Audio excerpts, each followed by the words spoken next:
Merci beaucoup, Pat. La deuxième partie de mon intervention aujourd'hui, on va changer complètement de sujet. C'est le mois de la femme, le mois de mars est un mois généralement consacré à la femme, avec la date du 8 mars qui symbolise entre autres la journée internationale des droits de la femme. Alors aujourd'hui, nous recevons une dame, une demoiselle, qui est journaliste, mais qui est surtout, elle se définit comme étant une féministe radicale engagée. Elle s'appelle Jemima Tounani. À travers ses prises de parole qu'on voit souvent sur les réseaux sociaux, Jemima dérange, elle provoque, elle bouscule. Elle questionne sans détour la masculinité, la culture, la sexualité, le consentement et surtout les rapports de pouvoir entre les femmes et les hommes dans notre société congolaise et même au-delà. Ces textes parlent d'oppression, de culture toxique, de contrôle du corps des femmes, des violences banalisées. Et parfois, Jemima va encore plus loin. Tellement loin que certains se demandent, est-ce que Jemima a un problème avec les hommes congolais ou est-ce que la société congolaise elle-même qu'elle met en accusation? Aujourd'hui, donc, on ne va pas tourner autour du pot. On va poser des questions qui dérangent, des questions qui vont peut-être fâcher certains, mais surtout celles qui obligent à réfléchir. Mademoiselle Jemima Tounani, bonjour. Bonjour, j'espère que vous m'entendez. Vous allez bien? Oui, on va très très bien. Si elle peut parler un peu plus fort. Est-ce qu'il y a moyen de parler un peu plus fort, comme ça on vous entendra encore mieux? D'accord. Allô, vous Oui, m'entendez maintenant? oui. Alors, Toujours pas? on vous entend très bien, ça va. D'accord, d'accord. Alors, je voudrais commencer peut-être d'abord par une actualité qui a choqué l'opinion publique. Tout le monde a vu cette vidéo d'un médecin, pour ne pas le citer, David Balanangai, qui était en train d'être filmé frappant une dame, une patiente, jusqu'après son accouchement. Alors, vous, quelle a été ta première réaction, je préfère qu'on se tutoie, après avoir vu cette vidéo? Donc, la réaction, c'est une réaction collective, hein, c'est de l'indignation. Mais après, on comprend, comme vous l'avez dit, on questionne les systèmes et on comprend nos rapports avec les hommes, comment ça se passe. Comme je l'ai dit ce matin avec ma mère, ça aurait été un homme en face de ce médecin, il n'aurait pas eu le réflexe de taper. Même si le médecin était une femme, ça aurait été un homme en face, les patients auraient été un homme, le réflexe de taper ne serait pas là, vous voyez. Donc ça démontre juste comment notre société perçoit déjà la femme, comment notre société perçoit la souffrance de la femme. Et mon sentiment, ce n'est que de l'indignation et j'espère que on pourra mettre cette fois-ci la lumière sur ce que endurent les femmes lors des accouchements. Alors, voilà, parce que c'est quelque chose qu'on se le dit, ça date pas d'aujourd'hui, ce n'est pas quelque chose, c'est pas nouveau. Ce médecin-là n'a rien inventé, il a trouvé les systèmes ainsi, que ce soit les sages-femmes ou les messieurs qui sont dans les accouchements, c'est comme ça que les femmes sont traitées. Et elles n'en parlent pas, parce que c'est un système qui perdure, qui est normalisé. Donc, j'aimerais rebondir un peu sur une réaction que tu as eue suite à cette vidéo. Quelque part, j'ai vu quelqu'un qui a qualifié ce médecin, cet homme, de monstre. Et toi, Jemima, tu as répondu en disant « comme tous les hommes d'ailleurs ». Est-ce que c'est une provocation volontaire ou est-ce que tu le pensais vraiment? Tous les hommes sont des monstres? Exactement. En fait, c'est magnifié. Quand tu dis de monstre, c'est magnifier la situation. C'est juste une façon de dire que le rapport de femme en général avec les hommes, c'est ça, en fait. C'est lui-là qui était indigné en disant que le monsieur est un assassin, c'est un monstre et tout ça là. Il estime qu'il ne ferait pas ça. Il n'irait pas aussi loin que ça, vous voyez. En revanche, dans des situations où il y a une femme en face dont il ne maîtrise pas l'identité, qui n'entre pas dans ses codes d'appréciation, il a un comportement aussi macabre. Peut-être pas dans le domaine de la médecine, c'est dans le domaine du travail, c'est dans le domaine du foyer. Donc si je comprends bien, tu veux dire que tous les hommes auraient réagi de la même façon? Comment ça? Dans cette situation. Parce que quand tu dis comme tous les hommes d'ailleurs. D'ailleurs, voilà, là je généralise, mais pas pour cette situation-là précise, mais dans de nombreuses situations, nos rapports avec les hommes sont des rapports d'oppression. Donc ce mec-là qui s'indigne parce que le médecin a eu un comportement macabre avec cette dame-là, c'est le même mec qui a un comportement aussi macabre, mais dans un autre domaine de la vie. Et les féminismes radicaux maintenant questionnent ce type de système.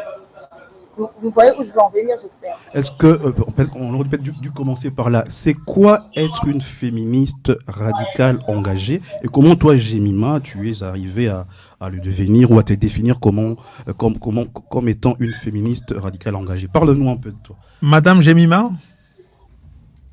Alors, oui, je vous écoute. est-ce que par hasard vous portez des écouteurs? Oui, malheureusement, il y a un souci. Oui, c'est-à-dire qu'on vous entend très très loin. Ce serait bien que vous enleviez les écouteurs et que vous preniez carrément le téléphone à la main, à l'oreille. C'est possible? Ah, d'accord. D'accord, je le fais.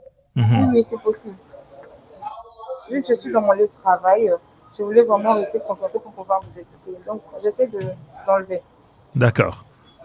Voilà, Prince. C'est pour améliorer la qualité d'écoute, en fait. Ouais. Voilà. Attendez. Alors, c'est Ouais. quoi être une féministe radicale engagée et comment toi, Jemima, tu te définis ou tu es Je vais devenue... juste enlever mes écouteurs. Non, il faut le laisser, lui donner Voilà. le temps. Oui, voilà. Quand tu es prêt, tu nous dis. On attend un retour. Hein. Allô? Oui, Allô? Oui, alors on t'écoute. Vous m'entendez? Oui. Allô? On vous entend on t'entend très bien. Je crois que je ne les ai pas. Allô? Allô, oui. Oui, je vous entends maintenant. Oui. Et vous m'entendez? Oui, même s'il y a un arrière-fond sonore qu'on entend. Mais on entend le public qui est dans votre salle, en fait. Ah, désolé, c'est la banque. Ça va. alors, c'est quoi être une femme, Ouais. une féministe radicale engagée? Comment toi, Jemima, tu es arrivée à... Parle-nous un peu de toi, à te définir comme étant une femme féministe radicale et engagée. Comme je l'ai dit, hein, les féminismes, c'est un peu comme une religion. On n'est né pas ça, on le devient. Oui, et comment On le tu devient par rapport à tout ce qu'on vit au quotidien. C'est comment on perçoit notre existence en tant que, pas en tant qu'être humain, mais en tant que d'abord femme. Et tu sens que tu es casé tout le temps. Les gens ont des attentes, même les inconnus, des hommes inconnus, des humains inconnus ont des attentes envers toi. Alors que, et c'est genré. C'est comme ça que on s'intéresse au militantisme qui est le féminisme. C'est comme ça qu'on se rapproche, on essaie de rechercher, de voir les livres. Et ce n'est que comme ça, on finit par atteindre les niveaux de la radicalité. Mais qu'est-ce que toi, tu as vécu au quotidien pour en arriver là? Parce que radical, engagé, ça va encore, mais radical, féministe, non, c'est fort. Non, pas ça va encore, selon toi. Non, c'est pas fort. C'est différent de percevoir quelque chose et de le vivre. C'est très différent. Vous le voyez avec une perception comment je dois dire, d'un être humain qui compatit simplement, qui est empathique. Moi, c'est pas ça. Moi, je les vis au quotidien. Donc, je n'autoriserai pas que tu dises ça va encore. Non, ça va pas. C'est le domaine de la radicalité qui me va, moi. Qu'est-ce que tu vis au quotidien? Parce que je voudrais qu'on soit vraiment pratique. Ce que j'ai vu au quotidien, c'est par exemple, c'est Prince, c'est ça, non? Oui, c'est Prince. Voilà, Prince par exemple, Prince ne refuserait de monter, de prendre un motard, les motards ne l'insulteraient pas, les motards ne le gifleraient pas, les motards ne le traiteraient pas de Ndumba. Prince ira au grand marché, les Banakwata viendront chez, vieux, ils ne vont pas le toucher, au point de Kangael Iboko. Et si Prince essaye de réagir, le public va finir, je ne pense pas que tu as une expérience pareille. Ou peut-être c'est moi, je me trompe. Jusque-là, non. Pas encore. Merci. Ou encore on voit Prince en train de se faire harceler et une femme vient dire à la fameuse personne, Azam Obali Abatou, non, ce ne sera pas ça cette réaction-là. D'ailleurs, même si on n'aura pas. Mais nous, les femmes, c'est ça au quotidien. Pour qu'on nous respecte, il faudrait qu'il y ait une représentation masculine. Même si c'est un petit frère. Papa, moi, c'est Abatouté. Donc, on ne regarde pas ces côtés-là humains. L'année passée, ou je pense en 2024, j'étais avec mon père et il y a un monsieur qui me dérangeait. J'ai vraiment essayé de me débattre avec la personne, lui faire comprendre que j'en voulais pas. Et quand il remarque que j'étais avec mon père, au lieu de s'excuser chez moi, il s'excusait chez mon père. Il s'excusait du fait qu'il ne l'avait pas vu. Pas moi l'humain qui l'a heurté, non. Et c'est le quotidien de toutes les femmes. Donc, la radicalité du féminisme questionne ce type de système. Ça ne questionne pas que la dame qui a été violentée à l'hôpital. Ça ne questionne pas que les femmes n'ont pas de salaire. Ça ne questionne pas que les femmes aillent travailler. Ça ne questionne pas que les filles aillent à l'école. Non, ça questionne tous les systèmes. Le traitement des prostituées, de ces femmes qui ont choisi elles-mêmes d'être vendeuses, faire le commerce du sexe. Ça questionne vraiment la racine de chaque domaine de la vie qui case les femmes. C'est ça la radicalité du féminisme. Comme je dis, ça s'attaque à la racine des inégalités et ça dénonce les systèmes qui façonnent notre mode de vie. Et tout ça là, avec des soubassements coloniaux, des soubassements religieux et des soubassements culturels. Donc, quelque part, ton combat, au fait, ce n'est pas contre l'homme congolais, mais c'est contre la société. Les systèmes qui l'avantagent. C'est pas contre l'homme, mais contre le système qui l'avantage. Et lui, il s'y plaît. Allô? Donc, je questionne sa responsabilité. Allô? Je t'écoute, ouais. Je questionne la responsabilité de l'homme qui se plaît dans un système qui oppresse l'autre. Je questionne la responsabilité de l'homme qui trouve sa virilité dans l'oppression de l'autre. Je questionne la responsabilité de l'homme qui se plaît dans sa masculinité qui détruit l'autre être humain. Alors, j'aimerais rebondir sur une phrase que tu as dite qui m'a aussi un peu fait réfléchir. En parlant du féminisme, tu dis quelque part que le féminisme détruit la partie toxique de notre culture. Qu'est-ce qui est toxique dans notre culture, en fait? Pardon? Qu'est-ce qui, selon toi, est toxique dans notre culture, dans la culture congolaise? Par exemple, la sacralité de la femme, ce type de choses. Quoi encore? La pudeur. Le fait qu'on dise que le corps de la femme est sacré. De la femme, ce type de choses, voilà. Ça te dérange en quoi? Les femmes. Moi, ça me dérange. Ça nous prive de notre humanité. Nous en souffrons dans nos foyers. Expérience des femmes mariées, évidemment, qui n'arrivent même pas à s'exprimer, à faire savoir leurs désirs. Parce que dans notre société, la femme, elle ne peut pas se parler de sexe avec toute liberté. Parce qu'elle, c'est celle qui doit rester pure. C'est celle qui ne doit pas avoir de l'expérience. C'est celle qui ne doit pas fréquenter beaucoup d'hommes. Parce que ces derniers vont les suyer. On est où là, s'il vous plaît? Un homme peut fréquenter beaucoup de femmes, ça ne pose pas de problème. Quand c'est une femme qui le fait... Ça ne pose pas de problème. Ouais. Exactement. Alors, j'ai une réaction de mon collègue. L'autre côté de cette toxicité, l'autre côté de cette toxicité, c'est les femmes qui adhèrent à ce type de pensées. Alors, on va prendre une réaction. Le féminisme radical questionne aussi ce côté-là. Donc, on va prendre une réaction de mon collègue Pat Patoma. Bonjour Madame Jemima. Jusque-là, j'écoutais religieusement ce que vous disiez avec énormément d'intérêt, mais j'ai quand même peur que certains éléments ne collent pas. Quand vous dites que vous combattez certaines pratiques et certains éléments de notre culture comme étant des choses toxiques, attention, parfois ce sont des choses qui sont liées à certaines traditions dans certaines ethnies. Un exemple, vous dites que les femmes ne doivent pas donner parler de leurs désirs, ne peuvent pas parler de sexualité, mais c'est faux, madame. Hein, il y a des ethnies, je prends chez les Mongos par exemple, où parler de sexualité, ça se fait avec une facilité déconcertante. Vous allez trouver dans une famille, le papa est là, la maman est là, les filles sont là, et les mamans parlent de leur sexualité sans aucun problème. C'est un tout petit peu comme cela se fait, cela est accepté partout, que maman n'a pas ça, azana monokomoko oyo abanga kalisute. C'est-à-dire, à partir du moment où une femme a eu des jumeaux, elle a gagné en liberté de pouvoir dire tout ce qu'elle veut. Mais attention, il y a pas que les femmes Mapassa. Dans certaines ethnies, ça va au-delà. Chez les Mongo, je prends l'exemple des Mongo. Mais chez les Mongo, on parle de sexualité. En tout cas, il y a pas de frein. Il y a pas de frein. Donc, est-ce que vous ne généralisez pas certains éléments traditionnels de certaines ethnies à toutes les ethnies? Et en plus, la plupart des éléments que vous dites de toxiques, c'est la religion qui nous a apporté ça. Mais c'est vrai que vous aviez déjà dit que la religion avait, apporté beaucoup de choses négatives dans notre société. Et là, justement, les pasteurs, ainsi de suite, sont là pour aggraver ces différences-là entre les hommes et les femmes. Et moi, je me permets de répondre en disant est-ce que quelque part, tu n'es pas en train, on peut te reprocher, de vouloir importer un féminisme occidental, au fait?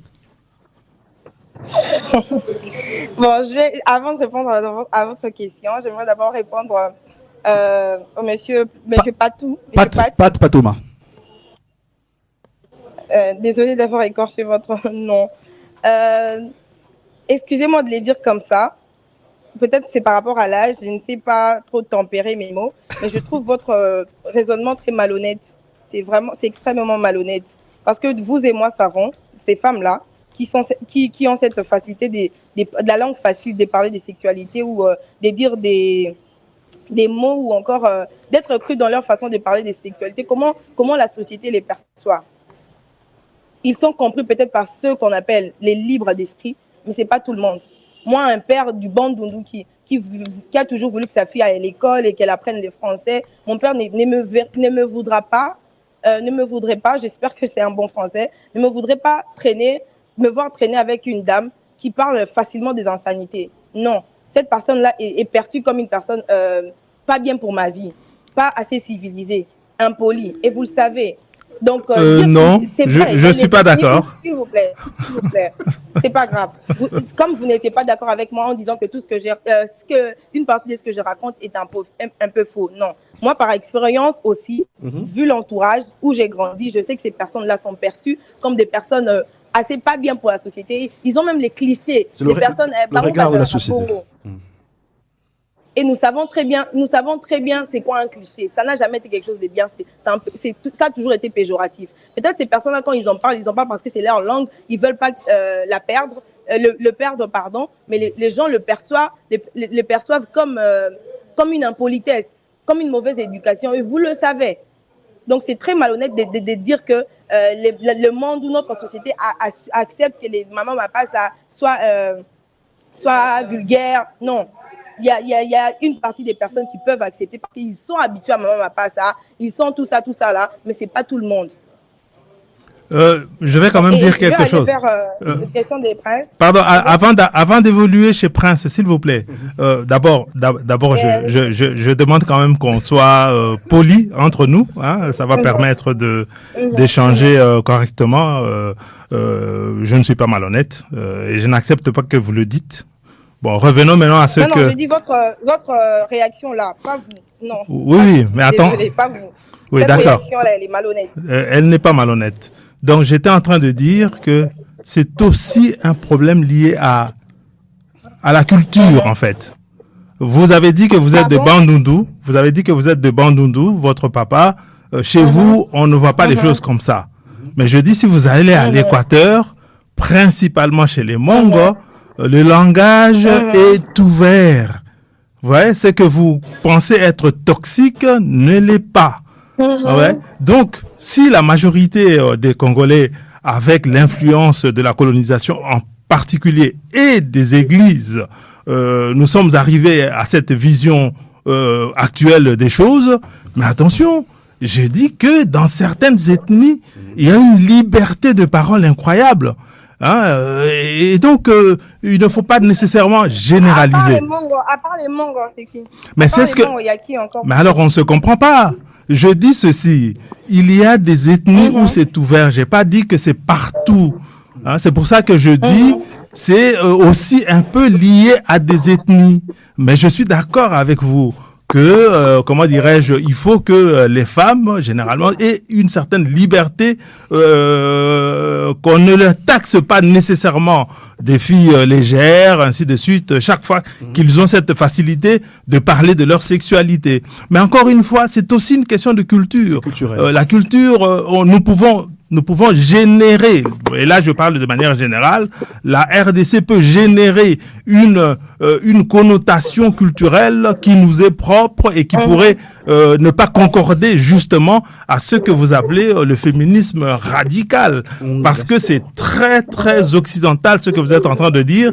Et il y a une femme congolaise ici en Belgique qui vient d'écrire un livre justement sur comment dire, avec un point de vue qui est très très loin de ce que vous êtes en train de dire. Donc attention, il y a beaucoup d'apports occidentaux dans votre lecture de la situation. Mais en gros, je suis d'accord avec la majorité de ce que vous avez dit, mais pas tout.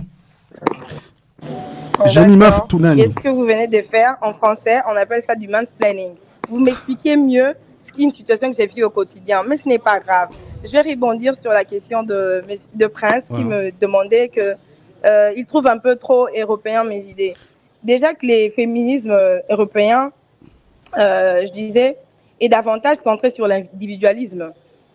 Jusqu'à aujourd'hui, il y a ce qu'on appelle même l'afroféminisme là-bas en Europe, parce que certaines femmes estiment que quand les femmes blanches militent, elles militent pour leur cause à elles.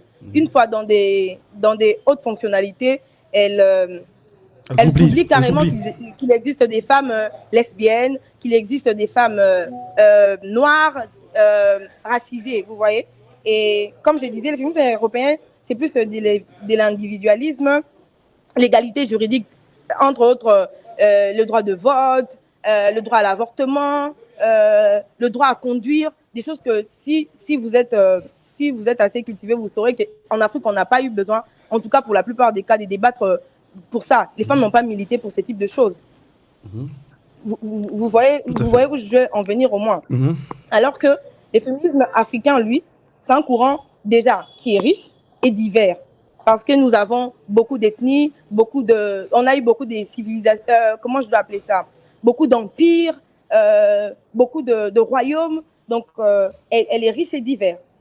Souvent mal compris. La preuve, vous appelez ça les féminismes européens ou occidentaux.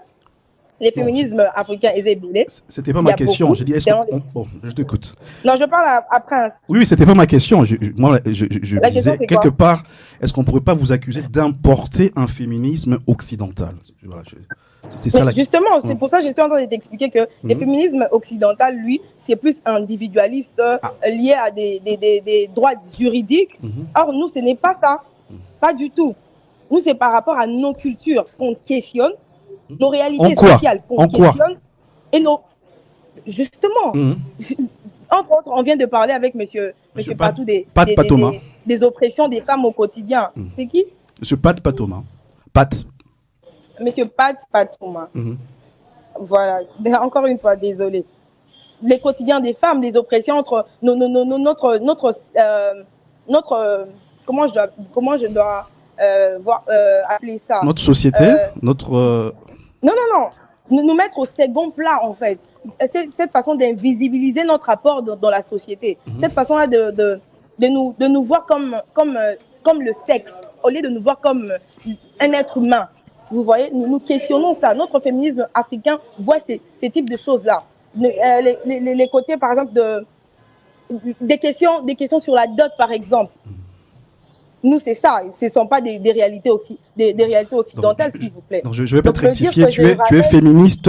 Tu fais du féminisme africain radical engagé. Voilà. Je vais prendre une réaction d'un collègue, Abed Pouloussou, au studio. Et puis, on écoute. Oui, mon micro. Oui, bonjour madame. Je voulais poser une question. Je vous ai écouté depuis les débuts. Vous avez fait allusion tout à l'heure au royaume, beaucoup de royaumes, beaucoup d'empires. Est-ce que vous savez que 9 sur 10, ou sinon presque tout le royaume africain, ont leur origine par la femme. Ce sont les femmes qui sont à la base de pas mal de grands royaumes et empires africains. Et ça veut dire que quelque part, les femmes africaines n'étaient pas ce qu'elles sont aujourd'hui. Donc, il y a des éléments. Vous en avez cité quelques-uns, la religion, la colonisation et d'autres mutations tout à fait sociales. La culture. Et là, vous voyez très bien que de femmes qui ont incarné le pouvoir, qui ont dirigé ces empires, je parlais d'Angola en Angola, je peux aller presque partout, ce n'était pas vrai en fait que la femme était moins que rien comme on le constate au jour d'aujourd'hui. D'où vient cette mutation et comment fait que nous restons dans un combat d'égalité homme-femme vraiment spécifiquement africain? Jemima. En fait, ce qui nous dit, vous venez de répondre en récapitulant même tout ce que j'ai raconté plus tôt à Prince. En fait, la différence avec les féminismes européens se trouve même là. C'est cette façon-là d'invisibiliser notre rapport grâce à des soubassements, comme je l'ai dit plus tôt, coloniaux, soubassements religieux et soubassements culturels. Les femmes ont toujours été importantes pour notre société. Les femmes ont toujours travaillé. Et dans 80% des foyers, ce sont les femmes qui prennent les relais. Quand papa il a pris sa retraite, quand papa tombe malade et autres. Toutes ces femmes marchandes qu'on voit dans nos marchés du coin, ce ne sont pas de personnes invisibles. Sauf que les féminismes radicaux même posent le problème du fait que nous invisibilisons les apports de ces femmes-là, tout en les réduisant à des femmes, à des personnes maternelles, à des personnes qui doivent forcément avoir un foyer, à des personnes qui malgré tout ce qu'elles peuvent apporter dans notre société, quand il n'y a pas un homme à côté, ce n'est pas ça. Quand elles n'ont pas d'enfants, ce n'est pas ça. Quand elles se choisissent elles-mêmes, ce n'est pas ça. Donc, elles doivent vivre dans des cases que la société attend d'elles. Donc, une femme ne peut pas juste apporter quelque chose à la société. Non, elle doit aussi apporter quelque chose dans la vie d'un homme. Et c'est au lieu que ça soit un droit, ça devient un devoir. Et les féminismes questionnent ce type de choses-là. Alors, dans ce que vous dites, comme quoi les femmes ont toujours été importantes, mais au prix de quoi? Elles ont toujours été importantes, mais au prix de quoi? Comment vous leur remerciez après? En étant des personnes infidèles, en les battant à la maison, en étant des personnes qui elles n'ont pas des salaires au même titre que les hommes, alors qu'elles travaillent 2 fois plus. Vous les remerciez comment? Madame, s'il vous plaît, en les crachant quand elles refusent de prendre une moto, vous les remerciez comment? Ça ne suffit pas d'apporter quelque chose à la société, que la société t'accepte comme s'il t'octroyait un droit. Non. Il faudrait qu'on t'accepte et qu'on te traite pas en tant que sexe, mais en tant qu'être humain. Et c'est ça notre attente à nous. On ne refuse pas le fait que les femmes ont toujours été là.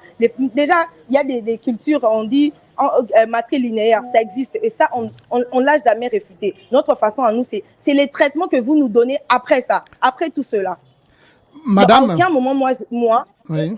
J'ai nié tout ce que vous avez dit. Pas du tout. C'est quelque chose qui a toujours existé. Tout ce que moi je questionne, c'est en retour, on a quoi en fait? Oui. Votre pression du quotidien, vos insultes du quotidien, des attentes inutiles, alors que nous, on ne se voit peut-être pas là. Des pressions inutiles où à 30 ans, on doit forcément avoir quelqu'un. Des dots où on nous marchande. Madame, voilà, je vous reviens encore parce que moi je pense qu'il y a une évolution. Hein. La société évolue toujours avec les temps. Là, vous êtes en train. De quoi, s'il vous plaît? Non, l'évolution de la mentalité, de la culture, de pas mal de choses. Je suis d'accord avec vous, hein, que les femmes sont opprimées, il y a des injustices. Désolé, pardon, je veux vraiment vous comprendre. Il y a une sorte de rétrograde ou d'évolution? Ben, laissez-moi terminer un peu ce que je suis en train de vous dire. Parce que là, vous savez, il y a des sociologues aussi africains qui ont travaillé. Parce qu'il y a une différence. Ça, vous décrivez la réalité, par exemple, des femmes urbanisées qui vivent dans des villes. Alors que si vous rentrez dans l'Afrique profonde, vous trouverez que des femmes sont d'une autonomie comme pas possible, gèrent font leurs affaires, gèrent ainsi de suite tout ça. Mais effectivement, nous savons très bien que l'impact socio-économique aujourd'hui vient aggraver les différences. C'est comme en fait les différences que l'on peut constater pour les personnes qui travaillent, qui ont le même grade, qui n'ont pas les mêmes salaires, qui font le même boulot, et ainsi de suite. Je voulais simplement nuancer qu'il faut vraiment étudier dans les détails pour apporter les solutions les plus optimales possibles pour que cette égalité que vous et moi recherchons, puisse se faire. Parce que une femme qui est dans une grande ville où il y a très peu d'emplois, par exemple, et que l'emploi on privilégie, parce que vous savez, le système colonial que vous avez évoqué a été un acteur très important. Par exemple, pour ceux qui se sont retrouvés en ville, l'école c'était d'abord pour les hommes, le travail c'était pour les hommes et la femme était à la maison. Et cela, évidemment, amenait à des difficultés de relations entre hommes et femmes, parce que quelque part le poids, la charge familiale reposait sur une seule personne. Et cette personne, comme ça, de manière naturelle ou autre, s'imposait des droits pour opprimer sa femme. Et même si aujourd'hui on sait que à la maison le travail de la femme reste aussi Jemima, on va prendre. Tu vas réagir à la réaction de Monsieur Abel Pouloussou. On va prendre aussi une auditrice au bout du fil qui aimerait réagir. Madame, bonjour. Bonjour. Voilà, j'ai trouvé l'émission très intéressante. Je me dis, peut-être je peux apporter un peu ma pierre pour faire évoluer. Déjà, j'ai dit merci à Jemima pour sa position. Je crois qu'elle doit être encore jeune, mais en tant que jeune, qu'elle a des positions comme ça, chapeau. Dans un contexte qu'elle décrit, si on pouvait avoir dit Jemima, peut-être les choses vont faire. Mais j'aimerais juste apporter ma pierre peut-être pour que nous puissions comprendre. C'est la situation liée à ce qu'elle est en train de décrire par rapport à la ville de Kinshasa. Et Papa Pouloussou vient de le dire. La situation de la femme à Kinshasa n'est pas la même que celle de la femme dans des milieux ruraux, tout ça. Donc, et même, moi, j'ai interviewé plus parce que moi, je vis en Belgique et que le féminisme est peut-être occidental. Je le vis, en tant que femme congolaise. Et aller croire qu'en Europe aujourd'hui, les femmes, le combat féministe belge, là, c'est encore mieux. Non, au contraire. Quand vous regardez, on analyse la société occidentale, on verra que parfois même, nous, les femmes africaines, il y a des choses qu'elles nous envieraient et nous copieraient aussi, parce que l'individualisme, c'est très dur. Hein. On a des femmes qui vivent seules là-bas, qui vivent la violence seules, qui est liée à leur histoire. Alors, j'ai parlé de l'histoire. J'ai dit, la condition de la femme dépend de l'histoire, dépend de la géographie, dépend de la sociologie, dépend de beaucoup de choses. Déjà, il faut savoir que la condition de la femme aujourd'hui dans le monde entier est liée à trois facteurs. Le colonialisme, le paternalisme, le capitalisme. C'est le capitalisme qui a chosifié, qui a amené cette femme chosifiée, que ce soit au nord ou au sud. Tout à fait. Parce que le capitalisme, ça signifie les hommes au travail, les femmes à la maison, et que ces femmes-là commencent à dépendre des revenus de leur mari, et c'est normal que les maris prennent le dessus. Mais il faut savoir qu'en Occident, la femme a beaucoup lutté. C'est-à-dire, au départ, la femme historique occidentale gréco-romaine est considérée comme un objet. Elle n'existait pas. Il fallait qu'elle lutte pour montrer qu'elle était d'abord une personne. Dans l'histoire africaine, la femme n'est pas un objet. Dans l'histoire africaine, la femme est la vie, elle est au cœur de la vie, elle porte la vie, elle ne peut pas faire n'importe quoi, elle ne peut pas soulever de lourdes charges. C'est le capitalisme qui vient créer tout ça au nord comme au sud. Il y a la colonisation, il y a l'esclavagisme, il y a le capitalisme. Si on ne comprend pas ça, on risque de généraliser les choses. Madame, il y a ce sens-là. ok, on va... Ça signifie qu'aujourd'hui, par exemple, au Congo, à Kinshasa, quand on regarde ce qui se passe, évidemment, la femme est victime, parce qu'effectivement aussi, les femmes ne se mettent pas ensemble pour lutter. En Occident, les femmes se sont mises ensemble pour lutter, parler. Les hommes ne donneront pas cette indépendance ou cette autonomie ou liberté parce que, on vous aime, les femmes prenaient. C'est la lutte des femmes qui fait que les conditions des femmes changent. Et cette lutte n'est pas individuelle, même en Europe. C'est une lutte collective. Les femmes dans les hôpitaux, les femmes dans les usines, elles ont accepté même de mourir pour ça. Mais aujourd'hui, on a des femmes qui sont là par la volonté des hommes. On voit des ministres aujourd'hui qui sont ministres parce qu'un homme qui a placé là-bas et qu'elle parle de la vie. Il faut qu'on apprenne à militer et à lutter. Voilà. Merci. Merci madame. On va prendre madame Jemima. Voilà, vous avez beaucoup d'interventions. Merci beaucoup en tout cas. Je voulais juste appuyer. Super. Merci beaucoup madame. Madame Jemima. Il y a 2 réactions. Mademoiselle Jemima. Allô? Je pense que nous avons perdu Jemima. Jemima est là? Oui, je pense qu'elle est revenue. Oui, elle est revenue. Allô? Oui. Est-ce que tu as pu écouter les différentes interventions? Il y a eu 2 interventions. De la maman, oui. Et j'aimerais non, pour maman d'abord. Oui. J'aimerais juste rajouter. Vous savez ce qui est fascinant dans le contrôle, c'est que le contrôle le plus puissant est celui qu'on ne remarque même pas.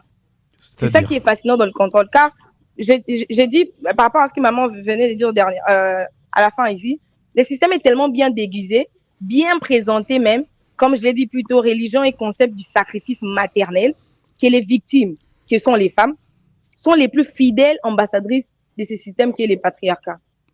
Nous le savons, les femmes assurent 75% du travail non rémunéré dans le monde. C'est documenté. Soins, éducation des enfants, charge mentale domestique, chose que les hommes y vivent pas au quotidien. Et on nous a fait croire que ces chaînes-là sont des libertés, les fameuses, comment on appelle ça, récompenses, récompenses divines. Et donc, on souffre de ce contrôle-là qui fait en sorte que les femmes sont soit du côté de ces hommes-là en pensant que chaque place où elles se trouvent, surtout dans les autres fonctionnalités, c'est les hommes qui nous les octroient. Parce que la société a très bien placé, a très bien mis ses cases. Et nous, on doit se trouver dans la cuisine, dans le foyer, dans les domestiques. Et une fois on essaye de sortir, on estime que c'est un homme qui doit nous les faire sortir. Donc, on peut pas en vouloir à ces femmes-là. C'est vraiment pour répondre à maman. On peut pas trop en vouloir à ces femmes-là. Tout ce qu'on peut faire pour ces femmes-là, c'est les sensibiliser. Et ne jamais arrêter de dire que les hommes sont les plus grands responsables de ces oppressions. Madame, c'est ça, ma chérie, que je vais te dire. Oui. Et si on prenait la cuisine comme un espace de pouvoir de la femme, c'est ça le problème. Allez penser que la cuisine, c'est un espace de soumission, alors que c'est la femme qui prépare pour un homme. Elle a le pouvoir sur lui. Hein. C'est ce que je veux dire au fait. Il faut juste que la femme prenne conscience de ce qu'elle a pour pouvoir se libérer de cette Attendez, je voudrais savoir, elle a du pouvoir sur lui dans quel sens? Dans le pouvoir de pouvoir l'empoisonner, par exemple? Je voulais juste faire comprendre que la lutte de la femme se fera avec ce qu'elle a et non ce qu'elle n'a pas. Si tu as ta cuisine, si tu as ta cuisine et que c'est toi qui y vas, tu règnes dans la cuisine, tu peux renverser les choses et utiliser la cuisine comme un espace de pouvoir de la femme. Et non considérer que, puisque je prépare pour mon mari, je deviens au contraire. Moi, quand je prépare pour mon mari, je me considère comme la reine de la maison, parce que sans moi, il ne mange pas. Là, c'est vous, c'est ce que je dis, en fait. Là, c'est vous. Et les occidentales, par exemple. Non, t'inquiète, on ne te mente pas. Qu'on ne vous mente pas sur l'occidental. L'occidental est plus... L'occidental, parfois, est plus opprimé que l'africaine. Je vous dis la vérité. Alors, non, il n'y a pas besoin de c'est pas un concours de qui est plus opprimé que l'autre, non. Chacune se plaint de ce qu'elle pense que ça l'opprime. Il faut une approche dialectique. Donc, ce n'est vraiment pas un concours. Comme je disais, vous, par exemple, pour vous, parce que votre mari est heureux après avoir cuisiné pour vous sentez la reine. C'est pour moi que je ne le fais pas pour lui. Exactement. C'est Ça, pour vous que je le fais. Exactement, ça c'est vous. Et vous le savez, même en Occident, plusieurs femmes ont utilisé la cuisine pour pouvoir tuer leurs oppresseurs qui étaient leurs maris, pour pouvoir échapper à des viols conjugaux. Donc, je vous rejoins quand vous dites que la cuisine peut être un espace de pouvoir, mais pas dans le sens où c'est une tâche qui nous a été croyée en tant que, parce que c'est notre genre, parce que ça nous appartient. Alors, ça, c'est là où les féministes le refusent. C'est une tâche humaine. Je suis d'accord avec toi. C'est une tâche humaine. Et comme nous sommes dans un foyer, étant dans un foyer, évidemment, chacun devra avoir un rôle. Et nous refusons juste que le rôle soit une case de pression pour l'autre. Quand on généralise, ça ne va pas. Il faut dire non. Quand on généralise pas, quand on genre, il faut avoir une approche dialectique. Il faut avoir une approche dialectique de la vie. L'homme et la femme sont là pour vivre ensemble et se compléter. Et que chacun a une mission et chacun a un rôle. Que ce soit l'homme, que ce soit la femme, nous deux, nous avons une mission de faire en sorte qu'il y ait l'équilibre, l'harmonie. C'est ça. Parce que sans harmonie, sans équilibre, il n'y a pas de vie. Sauf que l'équilibre, pour que l'équilibre se trouve, pour que l'équilibre soit, il faudra que l'autre se sente aussi humain. Et le problème, c'est que en fait, on parle de la même chose, peut-être qu'on a des approches différentes. Exactement. Différentes. Alors, on va prendre. J'insiste pour le dire que on vivra dans l'équilibre que quand l'autre doit être traité dans un titre d'être humain, qui est dans un titre de sexe. Ça c'est quelque chose qu'on ne veut pas accepter. Alors, on va prendre... Tout à fait. C'est le capitalisme qui a amené à ce qu'on puisse chosifier, mais ce n'est pas les traditions africaines. Ce ne sont pas les traditions africaines qui chosifient la femme. Les traditions africaines, ce sont les hommes. Parce que vous ne me direz pas que... Mais le capitalisme n'est pas qu'africain, le capitalisme est mondial. Le capitalisme est mondial. D'où je dis... Le capitalisme a détruit la femme. Vous ne pouvez pas dédouaner alors que l'oppresseur est connu. Non, je suis désolée. L'oppresseur, c'est l'homme. Qui a mis en place le capitalisme? C'est pas les hommes, c'est pas la femme. C'est l'homme qui a mis en place le système capitaliste. C'est l'homme. Je suis d'accord avec toi. Donc, l'oppresseur, c'est l'homme. Le patriarcat, l'esclavagisme, la colonisation, ce sont les hommes en majorité. Ok, on va prendre réaction rapidement. Mais maintenant, devant cette situation, quelle est la solution que nous devons trouver pour créer l'équilibre entre l'homme et la femme? Les responsabiliser, c'est ce que je disais avant que vous n'interveniez. Les responsabiliser. Avant que vous n'interveniez, c'est ce que je disais au début de l'émission à Prince, les responsabiliser. Leur faire savoir leur oppression. Leur faire reconnaître leur oppression. Aux hommes. Les responsabiliser. Oui, c'est ce que j'ai dit. Je suis d'accord avec toi. Et responsabiliser aussi la femme. La femme aussi doit être responsabilisée parce qu'elle a le pouvoir. Pour qu'on lui dise, tu as tout pour vaincre. Tu as tout pour rester debout. La femme, elle est responsabilisée. Elle se met à s'éveiller. Elle se met à se documenter. Elle se met à en parler. Qui lui met les bâtons dans le cou? N'est-ce pas les hommes qui viennent pour dire quoi? Tu es misandre. Non, toi, c'est parce que tu es encore célibataire. À 30 ans, tu vas changer d'avis. Ce ne sont pas les hommes qui lui souhaitent qu'elle finirait avec un chat. C'est eux. Parce qu'ils ne cherchent pas à avoir les problèmes. Je suis tellement d'accord avec toi. Ils cherchent à avoir les problèmes. Une personne qui juste généralise. Or, ils devaient voir les problèmes. Je suis d'accord avec toi qu'à Kinshasa, on trouve des hommes pareils. Pas qu'à Kinshasa, mais ce sont ces femmes-là aussi. De ces pays.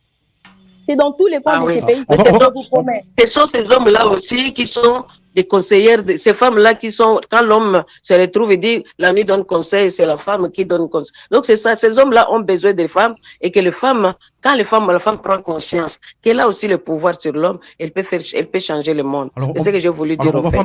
Parce que c'est ce que j'ai voulu dire. Oui, on va prendre M. Poulousse et puis on va commencer à chuter. Ouais, merci beaucoup. Merci beaucoup, madame. Ouais, je quitte. Oui. Je pense que sur le fond, on sait très bien que la condition de la femme n'est pas meilleure. Vous savez, politiquement, dans un pays comme ce Congo-là, Mobutu, même si personnellement je ne l'apprécie pas beaucoup, c'est quelqu'un qui a mis en place, ses premiers gouvernements ont mis en place énormément de politiques pour faire ce qu'on appelait à l'époque l'émancipation de la femme congolaise. qui a porté ses fruits, vous savez. Donc, moi, je voulais simplement dire ceci. On est d'accord, Madame Jolina, c'est ça? Jélima, donc. Alors, voilà. Donc, il y a des causes. Il y a des causes. Oui, Monsieur Mbayoko, attendez votre tour, s'il vous plaît. On a plusieurs Il y a des causes, il y a des conséquences et il y a des solutions. Ben, j'ai comme l'impression qu'au lieu d'apporter suffisamment, de proposer des solutions pour contre les causes, en fait, on propose des solutions sur les conséquences tout en laissant les causes intactes. Donc, le risque, c'est que on n'arrivera pas à résoudre le problème tant qu'on ne s'attaque pas aux causes. Les causes que vous, madame, vous avez citées, la religion, la culture, ainsi de suite. C'est par là qu'il faut proposer des solutions. Parce que entre les causes... Qui gère les causes? Qui gère les causes, s'il vous plaît? Qui gère ces causes? Mais ici, moi, je suis en train de dire... proposer des solutions pour les causes. L'homme gère les causes, mais l'homme n'est pas générateur de causes, si je comprends bien. Ok, s'il vous plaît. S'il vous plaît, permettez-moi juste de répondre. On va prendre rapidement, parce qu'on va prendre encore un auditeur, rapidement. Ah, oui. Je ne prendrai même pas plus de 2 minutes. Je disais ceci. Faudrait s'attaquer aux causes. Qui gère les causes? Ce sont les hommes. Et avant d'attaquer une cause, faudrait passer par la sensibilisation. On essaie de sensibiliser. Ce sont les mêmes personnes qui essayent de dire que notre culture est cela, une femme doit être le second. Même un homme qui est étranger, excusez-moi, même un prince peut-être qui ne me fréquente pas, estime que je me dois de lui parler d'une certaine façon pour le simple fait que je sois une femme. Il ne connaît pas qui je suis dans la réelle vie, il ne connaît pas ce que je fais, il sait pas qui est derrière moi, il sait pas qui est devant moi, mais il se permet quand même d'avoir des attentes de respect par rapport à moi. Pour le simple fait que je sois une femme. Qui est générateur de ces soucis? C'est lui, c'est l'homme. Donc, faudrait passer par la sensibilisation. Et quand on sensibilise, faudrait être cru. Faudrait faire comprendre à l'oppresseur que tu m'opprimes. L'oppresseur, c'est l'homme. Tu fais de ma vie un enfer. Et ça ne passe pas par on ne berne pas le bourreau. On ne berne pas le bourreau. Comme maman la maman qui est passée, elle l'a dit plus tôt. Les prix de la liberté, c'est la révolte. Et n'attendez pas de nous qu'on soit plus douce, qu'on soit féminine, juste parce qu'on veut vous faire comprendre que vous nous opprimez. On vous encourage d'ailleurs à militer. On doit passer par pointer du doigt au problème et au générateur de celui qui tient ses causes. Et ce sont les hommes. Alors, merci, tu permets, on va prendre un autre auditeur. Monsieur Mbayoko, qui est en ligne. Monsieur Mbayoko, bonjour. Bonjour, monsieur Pat, bonjour. Ombam. Oui, ma fille, quel défi d'abord. Il y a un peu beaucoup de bruit, s'il vous plaît. Elle a dit qu'elle était de Bandundu. Je ne connais pas sa langue maternelle. Je n'entends pas papa bien. Il y a un peu de bruit. Je vais me déplacer un instant. Ok. Je disais ceci. J'ai entendu ma fille dire qu'elle était de Bandundu. Je ne connais pas sa langue maternelle. J'aurais souhaité d'abord qu'il définisse féminisme dans sa langue maternelle. Et puis je lui poserai une question sur la dot. Déjà, vous ne venez pas débattre avec moi en vous parlant comme ma fille, je suis désolée. Vous parlez à une femme militante du féminisme.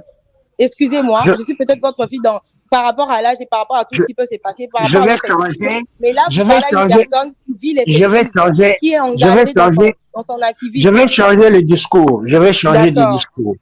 Madame, vous avez dit que vous êtes de Bandundu.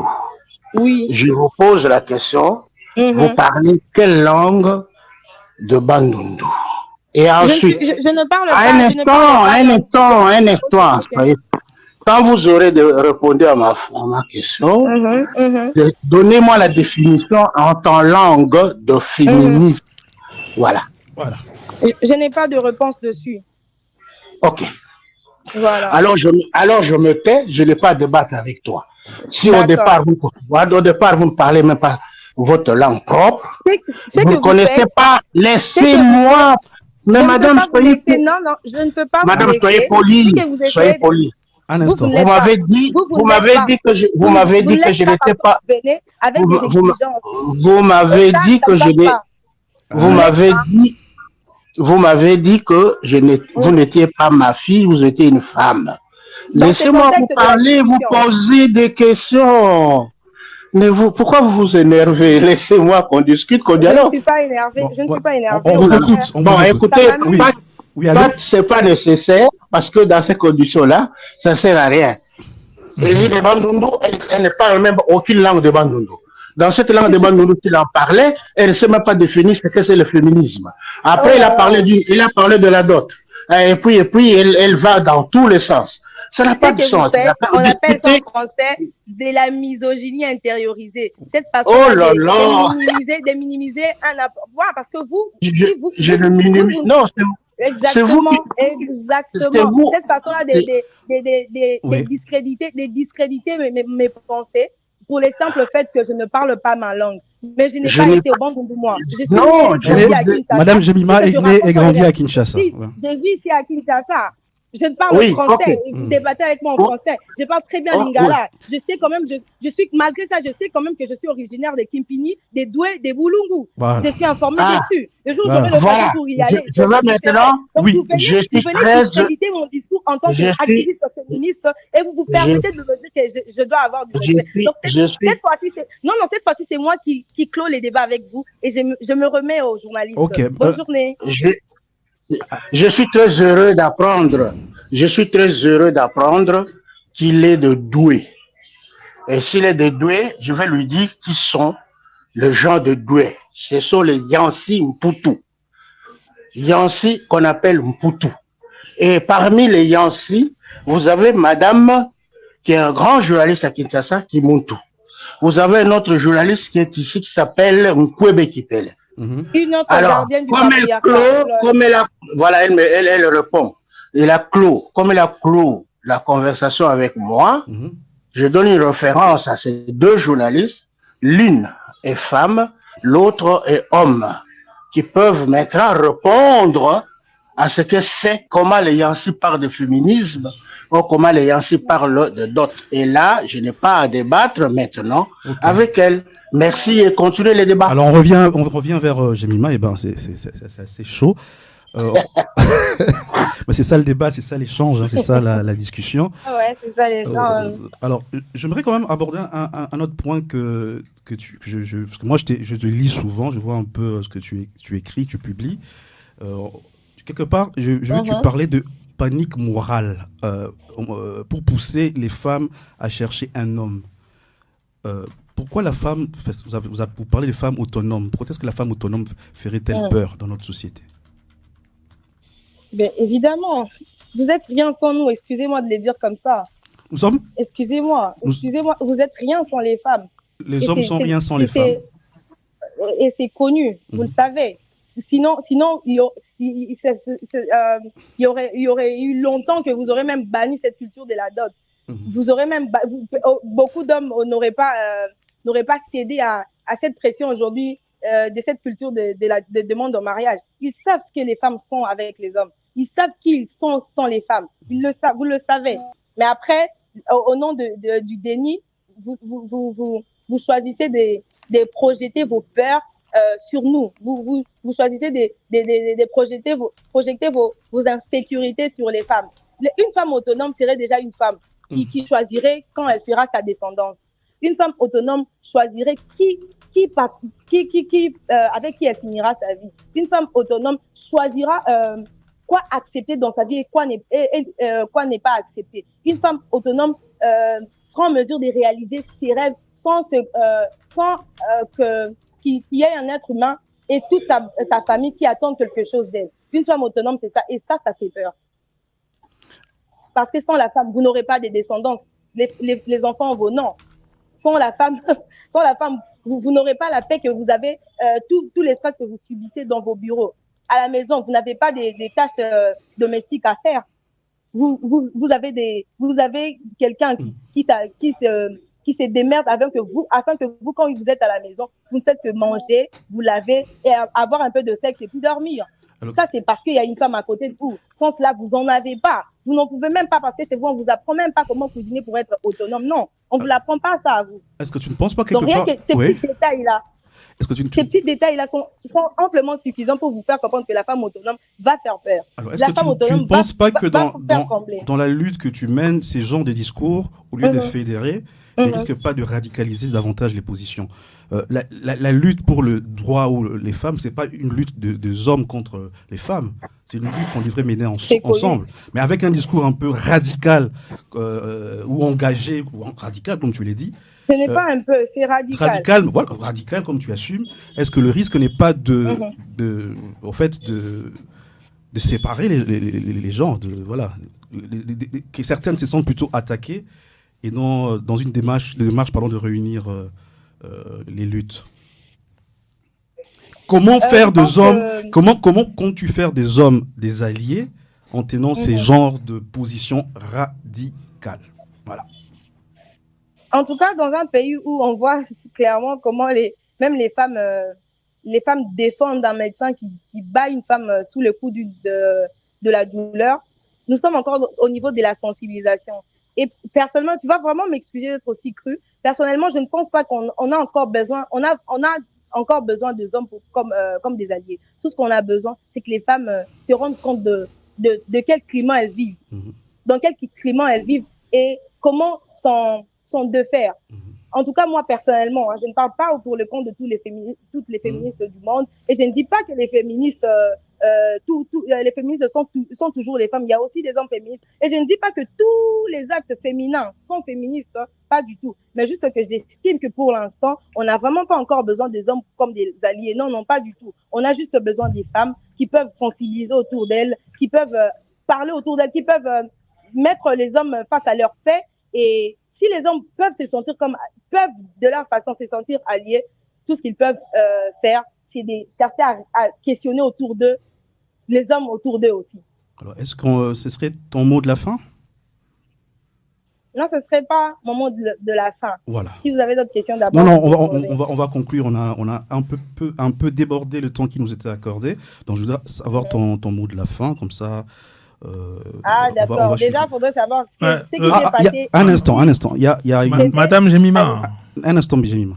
Madame Jemima. Bon, moi, je vous ai suivi. C'est Monsieur Pat? Oui, c'est moi, c'est Pat. Ok, d'accord. Parce que j'ai déjà clos les débats avec certains.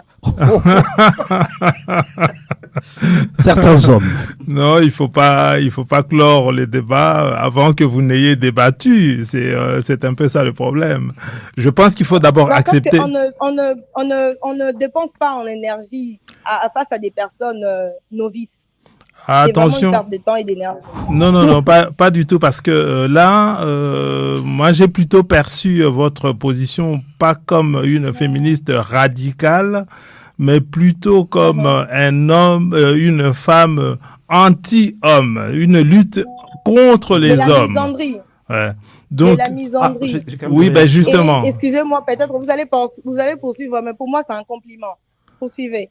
Oui, il n'y a pas de problème. C'est un peu ce que je voulais dire. Attendez, nous avons énormément d'avis qui arrivent ici à la radio par rapport à ces échanges. Mais c'est beaucoup de femmes qui ne sont pas d'accord avec vos positions. Mais je pense que pour vous, c'est plutôt quelque chose de positif. Mais je pense qu'il est important d'amener les hommes, certains hommes en tout cas, à combattre auprès des femmes pour améliorer les résultats. Parce que si on met une barrière totale entre les hommes et les femmes, et que les femmes combattent à leur niveau, les hommes se complaisent de leur situation, avancer, ça va être très très difficile. Pourtant, vous avez de très très bonnes idées, mais ce sont beaucoup aussi des idées qui sont ancrées sur Kinshasa.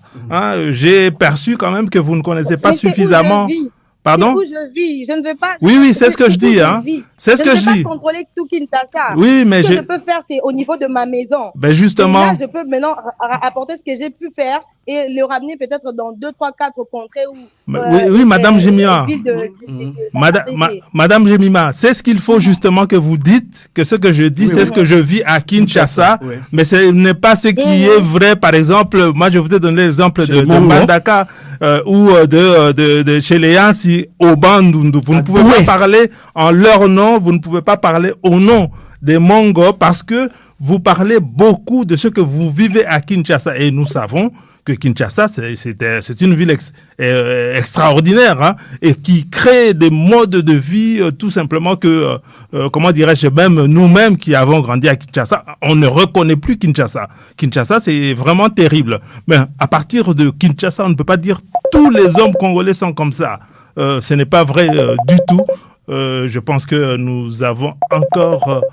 comment dirais-je, quelqu'un qui voudrait intervenir, mais je ne peux pas dire si c'est qui. Jemima Allô, Jemima Allô Allô Jemima Non, c'est Dada Stella. Coupé. Ah oui, d'accord, ok, ça va. Alors, je peux prendre une petite réaction d'un auditeur. Je ne sais pas comment tu réagirais, mais je la pose quand même. Juste une dernière question. La question est celle-ci. Est-ce que le féminisme radical tel que prôné par Madame Jemima rend encore possible l'amour et la vie dans le couple?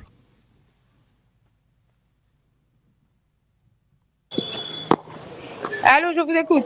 Je prenais une dernière question et on va conclure par là. Il y a un auditeur qui demande est-ce que le féminisme radical engagé tel que tu le prônes rend-il encore possible l'amour et la vie dans le couple?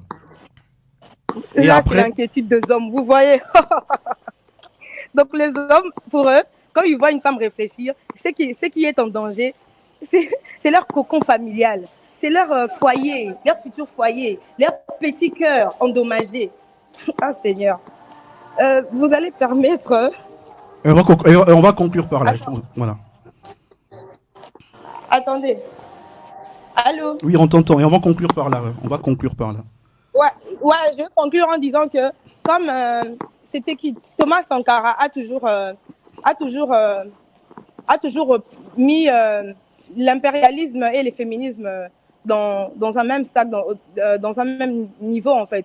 Il disait que le colon nous ont donné l'indépendance, mais tout en continuant d'avoir le dessus sur nous. Et c'est ce qui se passe avec les femmes. Les hommes, ils acceptent que nous travaillons, ils acceptent que nous allons à l'école, mais avec des restrictions. C'est-à-dire, tu peux faire ça, mais ne va pas au-delà de la limite que moi j'ai mis pour toi. Et rien que pour ça, les femmes qui réagissent et qui ne sont pas d'accord avec moi devraient se poser des questions.